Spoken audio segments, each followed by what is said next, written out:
What kind of a person was King Abdulaziz? Huh? What kind of a man was King He was Abdulaziz? one of the most outstanding men I have known. I mean, the story of his life and how he regained the lost kingdom of his ancestors is well known, and I have discussed it in this book, The Road to Mecca.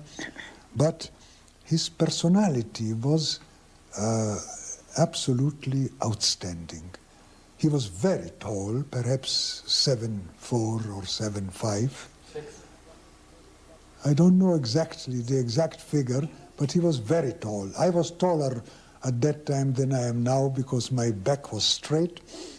And when I greeted him and in the Arab way kissed him on the tip of his nose and his forehead, I had to stand on my toes while he bent down to me. And he was not only a great person, but a great ruler. He established a kingdom which had never existed before, a kingdom in which there was and is to this day absolute public security, nowhere else to be found in the world. And it was a kingdom, in spite of not having a written constitution, a kingdom that survived many shocks.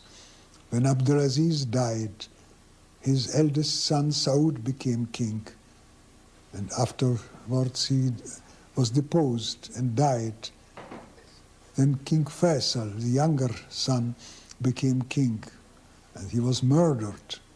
And then after him, his younger brother Khalid became king, and so forth to the present time. And all these shocks did not change anything in the structure of the political structure of the country and left it undisturbed. No other country in the world, I think, could have survived such deaths and occurrences without getting out of kilter entirely. What kind of a Muslim was he? Ibn Saud?